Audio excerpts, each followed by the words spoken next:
Great guest in studio this morning to talk with me about some riveting radio real estate. That's right, from John L. Scott here in Shelton, it's Dawn Pannell. Good morning, Dawn. Good morning. Happy Friday. Happy Friday to you, and happy 4th of July week. And that's right.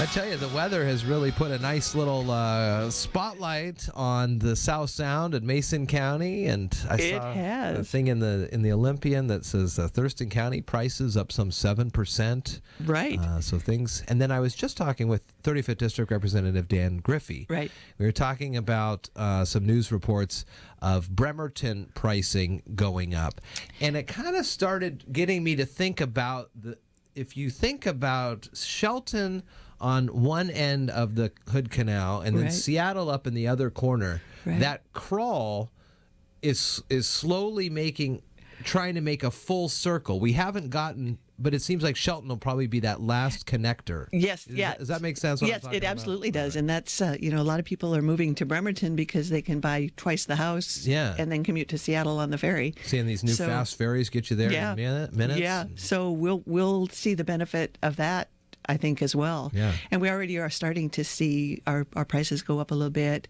I've got some new statistics here to share with folks. Oh, good. Over the last month, we had 20 newly listed properties. Wow. Which is up 23.1% over last month. Uh-huh. And we have 15 pending properties, which is up 40% over last month, and 29 sold properties, which is up 107% over last month. And it's kind of interesting. The average price of the newly listed properties is $182,000. The average price of the pending properties is $183,000, and the average price of the sold properties is $154,000. So that's kind of interesting. I'm not sure quite how that figures out, but anyway, that's the you can make numbers say just about anything you want, but that's good. Those are the numbers for this time. But I am just anecdotally seeing, a lot more places being listed, which is good, because we were talking about before about how we really needed some listings because we didn't have anything to sell a lot of times. So those are starting to go up. People are starting to list their properties, which is exciting. And stuff is really selling. I mean, it's in that under 200,000 range. You pretty much, it's on the market for a couple of days and it's gone. So, that's exciting. We'll talk about contact information in a moment. But can folks go on like your John L. Scott page and sign up for an alert if a house that I'm kind of thinking about, I know that I at least need 3 bedrooms. Right. So if you put that into a search, I'll get a text or an email when that happens. Absolutely. John L. Scott has a thing called Property Tracker, and you can go on. They just updated their website, so it might be kind of fun to check that out. Anyway, you can draw little lines around areas that you want to look, and then it'll give you an alert of anything that comes up in that area. And you go on that and sign up for Property Tracker. And I would be happy to help you walk through that if folks want to contact me. And I always try for my clients as well I check the new listings every day.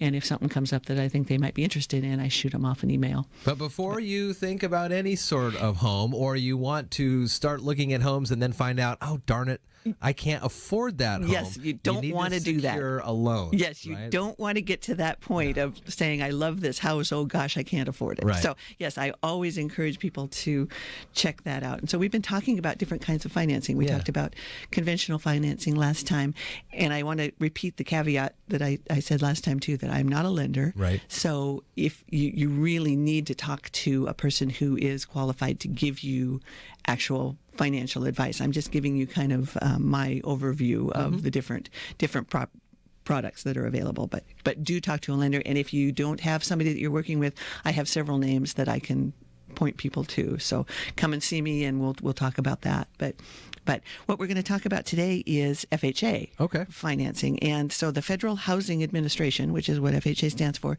was created by Congress in 1934, which I didn't, that's a long time ago. Yeah, I didn't realize it was around that long. So, and the purpose at that time was to generate new jobs through increased construction activity, to exert a stabilizing influence on the mortgage market, and to promote financing, repair, improvement, and sale of real estate nationwide. Because we're kind of coming out of the Depression and things like that. They need something to do. Right. So that was what it was started out as, but it's sort of morphed now into, is part of the Department of Housing and Urban Development, or HUD, and its primary function now is insuring mortgage loans. So it's kind of, although it still is promoting repair and purchase and all that kind of stuff, it's more of an insurance company now. So FHA compensates lenders who make loans as part of a program to cover any losses that they might incur. So any losses from default or anything like that. So they don't make loans. FHA doesn't make the loan. They work with other lenders who they have pre-qualified. And so the lenders actually make the loans, but the FHA is insuring the loans. So it's kind of a fine line there a little bit. So how does the individual fall into this then? The individual is working with that specific lender who is qualified to do FHA loans. So the main caveat is that since the FHA is liable to the lender for the full amount of any losses resulting from default or foreclosure, they're a little bit more picky about, which is understandable, So in exchange for insuring the loan, the FHA requires that the terms and conditions of the loan are a little bit more stringent. So as a seller, a lot of times they're not real fond of FHA loans because there are some pretty stringent requirements as far as what they find in the inspection. You know, they want to make sure that there's no flaking paint. They want to make sure that floor coverings are there. They want to make sure, basically, they're wanting to ensure that the house is worth the money that they're lending on it, and it makes sense. That makes sense. But and a lot of times too, since there is a lower down payment usually required, the buyers have a little bit less skin in the game from the seller's point of view, which concerns them sometimes. But for a buyer, it can be a pretty good deal. So the down payment required by an FHA loan is often considerably less than, we talked about 10% down, 20% down last time. FHA loans can be as low as 3.5%, and sometimes for some products they can be 0.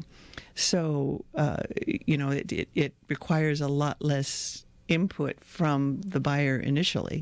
So again, though, because of that, the restrictions and the things that are required are going to be a lot more stringent. So FHA programs are primarily intended to help low and middle income home buyers. So HUD sets a minimum or a maximum loan amount, which limits the size of the loan, and that helps some of their exposure for loss. So that's understandable. Is that a standard level that they set for everybody, or is it individual basis? It is that it's based on the maximum and minimum values in a specific area. The maximum FHA loan in the Seattle market is going to be considerably higher than in the Mason County market. So they do make that adjustment based on the median housing prices in each area. So that's good. So the maximum loan to value ratio, we talked about that last time, of an FHA loan depends on the borrower's credit score. Again, that credit score is something that you really need to watch out for. If the borrower's credit score is 580 or above, the maximum loan to value ratio is 96.5%, which again, then they come up with the 3.5% down payment. If your score is 500 to 579, the maximum loan to value ratio is 90%. So in that case, then you would still have to come up with the 10% down payment. Someone with a score below 500 is not eligible for FHA. So you would need, if your credit score is below 500, then you're going to need to be looking at some other product, or take a look at how you can raise your credit score up to that. So again, you hear a lot about watching out for your credit score. Here's another example of why that's important. And I know that you're not a credit card person at all in any of this, but is it easier, is it quicker to work to improve your credit score rather than maybe work to find a couple extra percentage dollars, or is it that depends? Just based on what they're dealing? It depends on the individual, and it depends on what their circumstances are. So again, that's a good thing to talk to a lender about, and really be honest and upfront and say, hey, these are my circumstances. Let's see what we can put together. That's the big thing, is being honest with your person. Exactly. Because again, the last thing you want to do is go through this whole process of finding a house and getting a pre-approval even, and then finding out that there was something in your background that you weren't completely honest about that tends to come up. Yeah. And then you're stuck. People always find this stuff out. Yeah, exactly. So it's good to find it out ahead of time rather than in the middle of things. We've got about 3 minutes left here. Okay. Well, and I just wanted to talk a little bit about the what you can qualify for. You can get up to a housing or a place with up to 4 dwelling units in it with an FHA loan. But, and here's the sticking point, it has to be your primary residence. So if you're getting an FHA loan, the house that you're buying has to be your primary residence. So if it's a quadplex, you have to stay you have to live in those. one of them. Okay. Yes. So that's something that a conventional loan can be used for second homes, third homes, fourth homes, whatever. But FHA requires that you actually live in the house that you're buying. Okay. So again, a good product, especially from a buyer's standpoint. Sellers are a little more cautious if they hear FHA because, again, the buyers are not typically putting as much money into it, and the requirements are a little bit stricter as far as what the house looks like. Do you have to live in the dwelling for the duration of the loan? That depends on that's something else you'd need to talk with your lender about as well. Sometimes you can, sell the loan down the road a ways. Sure. Or something or like if that. I'm going to live there, I'll live there right now. Yeah. But 3 years from now, I may not want Right. to. Exactly. So again, talk to your lender about that. All right. So next time we're going to talk about VA loans. Oh, okay. So For sure. How can people get in touch with you? They can call me at 490-4493. 360, I guess, as of the end of the month. 360-490-4493. Or they can stop and see me at the corner of 3rd and Railroad. I would be delighted to talk to you about getting a hold of a lender or going out to take a look at some houses if you're already qualified. Nice weekend to get out there and look at places. It will be indeed, yes. We'll come back and talk with you again on the 21st for our next Riveting Radio Real Estate. Have a great weekend, Don. I will. You too, Jeff.